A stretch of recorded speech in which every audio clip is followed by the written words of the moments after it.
anti-Arsenal rhetoric is it's disgusting for a team that are favourites, Mark, to win the Premier League.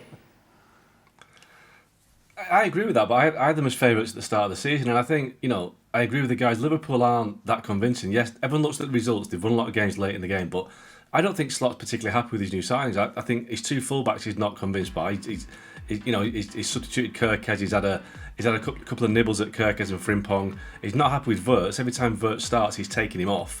So, yes, they've spent all this money, but they're not as good a team as they were last season. And I think it's the players they've lost. They're missing Trent for his distribution down the right. I think they've got an issue at centre half. So for me, Arsenal have got the strongest squad. They've got depth in every position, maybe apart from having cover for Odegaard. And I think the only thing that Liverpool, for me, have got the advantage of is the manager. I think Arne Slot is a better coach, better manager, has been down the track before as a winner. But Arteta, he keeps knocking on the door, and I think he's very, very close to having a team that can win the title now. Well, there's a member of our squad who will remain nameless, our team, our crew. Oh, of ESPN FC? I thought we were going back to 1973. Who thinks... Who thinks that... Why are you always looking at that? I'm waiting. There's a member of a crew here who thinks Arne Slot got a bit lucky last year. Okay. With the Premier League and the other...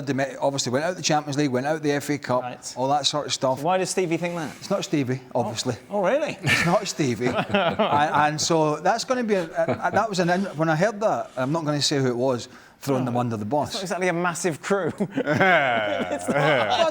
might not be somebody based here in the US. Oh, well, Oggy had a nervous laugh there. Obviously not on the title odds. That's to get Liverpool fans to hate Oggy as well, because it wasn't Oggy. Everyone hates Oggy, no matter who they support. Manchester United, of course, nowhere near the title race. Another defeat for them leaves them in 14th in the table. 6 games. I know. 6 games. Here we go. Oh, boy. Right, let's take a look at Amorim's record. Of course, worse than it was last Monday. 9 wins. There you go. See, when you're having this discussion with Oggy, I'm just going to sit like Ruben Amorim. Oh, yeah. Sit like this. There we go. Sit like this. Tell me when it's over. Tell me. So it's time for Miserable Mark's Monday Manchester Update. Mark, what's the latest? Listen, I can only work with the cards that I'm dealt with, so obviously I'm miserable every Monday because I've not really got anything to play with. Look, the situation with Amorim is that he'll still be in charge at the weekend against Sunderland. United don't want to make a change, but I think there's a realisation that things have to improve rapidly. This is his 50th game at the weekend against Sunderland. I think if they don't win it, I'd be surprised if he gets 51 because... Wow. They can basically say he needs time, he's had a lot of issues that have been against him, etc, etc. But look, that win rate, 27% win rate. Prior to Amorim coming in, the worst record of a Man United manager in the Premier League was David Moyes, 50%. So that is how bad Amorim's record has been. And there's so many stats, that no back-to-back wins since he came in, average point per game. An average of 1 point per game is relegation form. The old rule that you had to have 40 points to be sure of staying up. That tracks onto 38 points. So that means Man United are in relegation battle. So, one thing that was put to me last week by somebody at United was that, yes, things aren't going great, but who do you bring in to replace you? I was being asked that question. It wasn't me asking the question. They were asking me, which was a bit worrying, I guess. But, the answer to that is... Very worrying. Good question. Well, exactly. So... what is the answer? Well, we know that Gareth Southgate's available. I don't think he's a solution because, first of all, the two big advocates for Gareth Southgate at Man United were Dan Ashworth and Dave Brailsford, both of whom have left.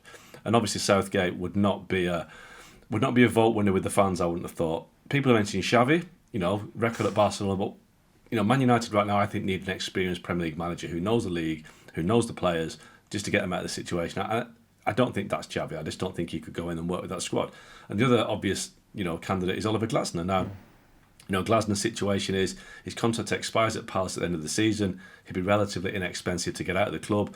He's older and wiser than Amorim. He's got a track record of winning trophies. He's made Palace, the informed team in the Premier League. But I think the situation United are in right now is that they've made so many mistakes over the years, not just Ineos, but the Glazers, the whole club, that I think they would be over-analysing every potential candidate and trying to find reasons not to appoint them rather than find reasons to appoint them. They're so scared of making another mistake. But I think if Amorim, was to lose or draw against Sunderland at the weekend, they would have to make a change because, You know, games are running out.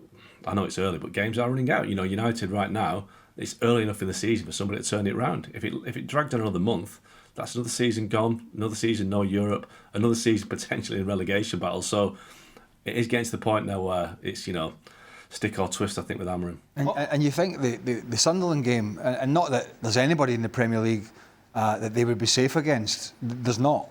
But you would imagine one of the promoted teams who you would, at the start of the year, you might have considered some cannon fodder would have been slightly easier to take a bit of pressure off, but not the way they've started. Sunderland spent a lot of money in the summer, have started really, really well, are full of confidence, and they'll be licking their chops at taking this Man United scalp. So, I mean, he needs to find... Well, like, it's not like we're going to sit to the weekend and go, well, I wonder what he's going to do. No, exactly. Because we know what he's going to do. Yeah. And everybody knows what he's going to do. Exactly what they're going to do.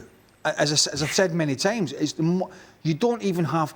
It must be the easiest week on the planet for every team that's playing Man United, the scouting department, and the people that do, you know, the tactics, the manager and the coaches, because they don't have to really think about the changes he makes, because he just doesn't make any. And toppy playing players in terrible positions, and toppy defenders that just want to squeeze out for offside and can't defend a long ball over the top as they had at the weekend.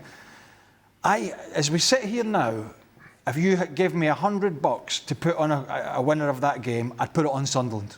If you're Glasner, do you go? Yes, because there's a shelf life at Crystal Palace with the likes of Steve Parish and others who only want to spend a certain amount of money every year to basically make sure they're not in a relegation battle. And if they can find a manager like Glasner that takes them with that budget to this promised land, then they're great with that. They're not all of a sudden going to go out and start giving Oliver Glasner a bundle of money.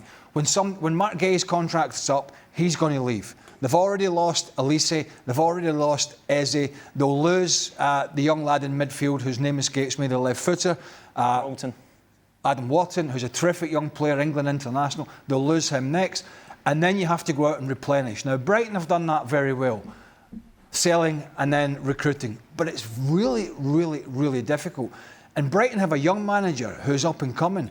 Oliver Glasner is not. He's been there, seen it and done it in Austria, in Germany, in England. And Crystal Palace are a great club, but the allure of managing Man United, even in their current state, every manager thinks they can turn the ship around. Everyone. Right. No matter how bad it is, a manager always thinks they can make a difference. And if push comes to shove, I think that's where, unless they go offshore somewhere else, I think if they're looking in England, they shouldn't really be looking much further.